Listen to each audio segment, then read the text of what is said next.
Welcome friends, this is Vishal Nadapra, Department of Mechanical Engineering, Dr. Subhash Technical Campus, Junagadh. Welcomes you in a fluid lecture series of fluid mechanics. In the last chapter, which was the fluid kinematics, we have seen types of flow line, which consist of path line, streak line, and stream tube also.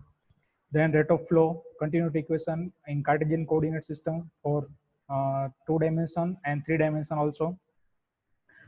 Then we have seen lots of types of flow, which was steady flow, unsteady flow, uniform and non-uniform flow, 1, 2, and 3-dimensional flow, irrotational and rotational flow, turbulent and laminar flow, compressible and incompressible flow. After that, we have seen the velocity potential function, stream function, relation between these two, and then we have seen the flow net and the uses or application and limitation of the flow net. Today, we will going to start with fluid dynamics, which is nothing but the branch or the field of the fluid mechanics in which we can study or we will consider the force which causes the motion or the velocity and acceleration of the flow. So after that, we will see the Euler's equation of motion, and Bernoulli's from that we will derive Bernoulli's equation of motion. So let's start. In fluid kinematics or simply a fluid hydraulics, we study just study of the motion of the fluid, and we will not consider any type of flow. We just consider it on the motion, say velocity and acceleration in fluid kinematics. If we consider the motion, if we consider the force which causes the motion, it is called as a dynamics. Or if we study about the fluid, it is called as a fluid dynamics. So we are going to start today with the fluid dynamics, and this force is responsible for the flow, or we can say this force is responsible for the motion, say velocity and acceleration. And when we correlate motion with the force, how can we forget the Newton? Say more specifically, second law of Newton. Second law of Newton, which gives us the relation between force and motion or the acceleration, which is Fx is equal to m into ax, which is nothing but the force in the x direction equal to the mass times the acceleration in that direction. So it gives us the relation between the force F and motion, say acceleration here. When we talk about the force and more specifically with respect to the fluid, there are many types of flow called as a gravity force, many type of force which are gravity force, pressure force, force due to viscosity, force due to turbulence, force due to compressibility. These all are forces are almost always present. Maybe possible then one or more than one forces are not considerable, or we can say it is neglected because of less effectiveness or predominant of any other force. So for the sake of simplicity, mostly in most of the cases, the gravity force and pressure force are generally considered, but not every cases, in most of the cases. But when the laminar flow is considered, viscosity is come into effect, then velocity is very high, then turbulence force is also plays an important role. And when we talk about or derive the equation of the compressible flow, then compressibility or the force due to compressibility sorry is also play an important role. So in that case we sorry have to consider this all type of forces, but for the sake of simplicity in this chapter we will consider only two forces, which is gravity force and pressure force. So let's start and try to derive the motion or the Euler's equation of motion. So for that, let's consider a very small volume with the side Lm, and the cross-section area is a cross-section area of dA. Let's suppose very small area, so just call it as a dA.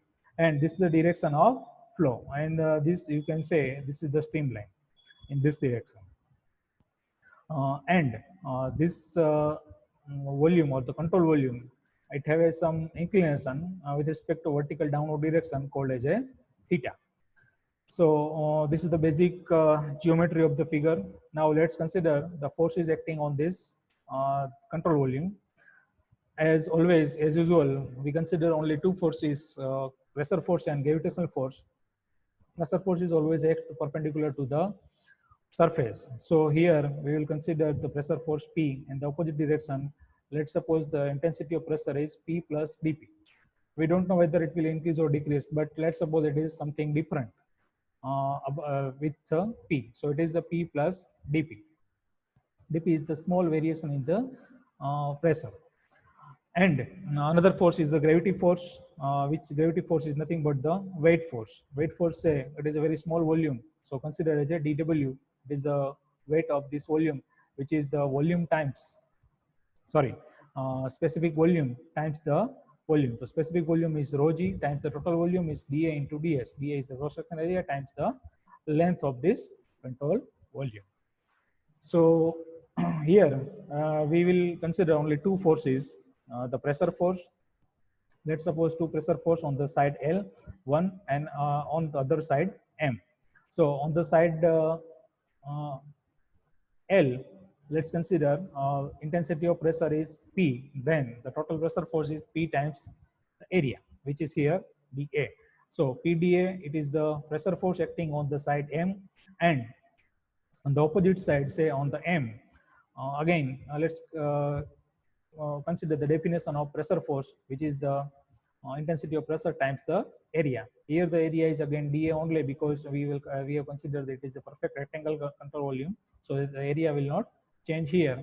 And intensity of pressure we have considered a little bit different, which is P plus dP. So the opposite pressure force is P plus dP into dA. We have taken is negative here just because the direction of pressure force is opposite to the considered direction. So the summation, subtraction of all these two forces, it is a negative of dP into dA. So this is the net pressure force acting on this control volume. Now let's consider about the weight force, or simply a weight of the volume or gravitational force, which is nothing but the specific volume, say rho g times the volume here.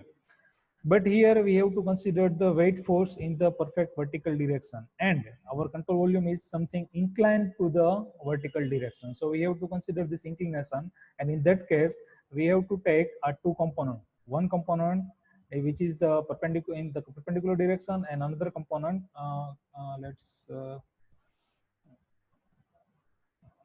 Sorry, friends, it is something.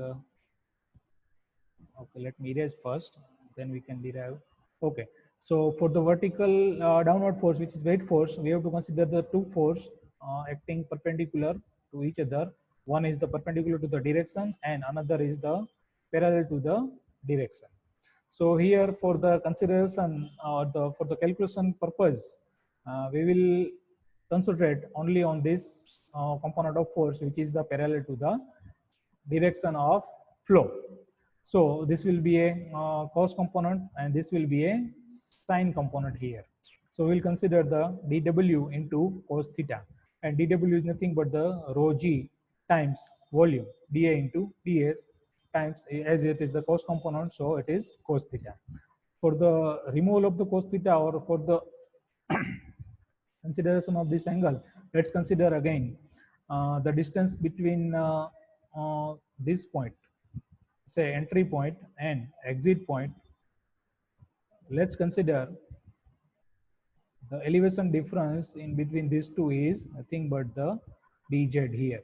Dz is the nothing but the difference between elevation difference between inlet and exit, or the entry section of the control volume and exit section of the control volume. So by this geometry, by this simple geometry, we can derive cos theta is equal to dz by ds. So subtracting cos theta by dz by ds, we get this relation, which indicates the volume, or value of the gravitational force acting on this control volume. Now let's consider the mass of the fluid element, which is nothing but the rho times the volume, which is d rho into dA by ds. And the SLSN is the derivation of the velocity with respect to time. So it is the dv by dt, and if we as v is the function of space and time coordinate, so velocity dv by ds times the ds by dt. So dv by ds times the ds by dt, it is the derivation of the space coordinate with respect to time, which is nothing but the velocity. So SLSN here is velocity times the dv by ds. Now put by considering all forces and mass and SLSN, let's now recall the Newton's second law of Newton, which is the force equal to mass into SLSN, and put all the value here. So forces, we considered only two forces, a pressure force and gravitational force, say simply a weight force. So minus dp into da, again minus rho g times volume, say da into ds times dz, equal to rho into da ds times the velocity into dv by ds. And after simplifying this equation, let's consider how to simplify. First, uh, remove dA from all the sides, so dA will cancel out. Then other parameter that we cannot remove, but here if we take this two component, this two term on the right hand side, then this will be a positive value. And after the simplification, we get the equation like this: dp by rho plus v into dv plus g into dz equal to 0. And this equation is nothing but the Euler's equation of motion, which gives us the relation between pressure, velocity, and elevation difference. By integrating this equation, or integrating the equation of Euler's motion like this, say dp by integration of dp by rho v dv plus g dz equal to 0, we get the relation p by rho g plus v square by 2g plus z equal to constant. So this equation is nothing but the Bernoulli's equation. By integrating the Euler's equation of motion, we get the Bernoulli's equation. Now let's understand the Bernoulli. What does the Bernoulli's equation understand, or what is the unit of all this Bernoulli's equation, all the term? Then each term here you can say p by rho g. If we p by rho g, unit of p by rho g is nothing but the length, which is a meter or centimeter, linear unit. And again for the v square by 2g, it is also a length, and for the z, it is nothing but the height.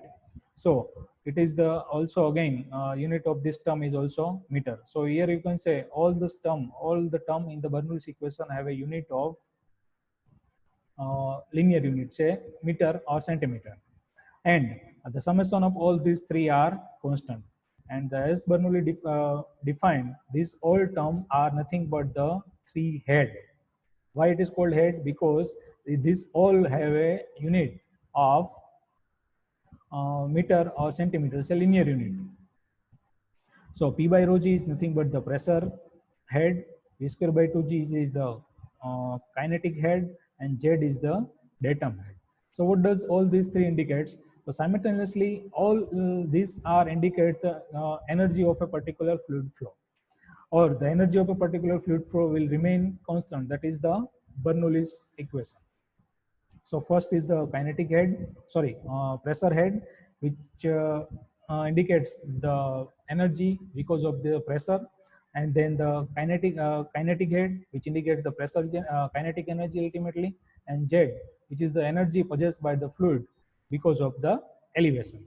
So this is the Euler's equation of motion, and from that we have derived the equation of Bernoulli, or Bernoulli's equation of energy. So that is all for today, friends. What we have seen is Euler's equation of motion. First, we have seen the definition of fluid kinematics, fluid dynamics, and then we have seen Euler's equation of motion. Then from that, we have derived the Bernoulli's equation, and after that derivation of Bernoulli's equation, we have seen the three head of that equation, which ultimately indicate the energy of that particular fluid. So that is all for today, friends.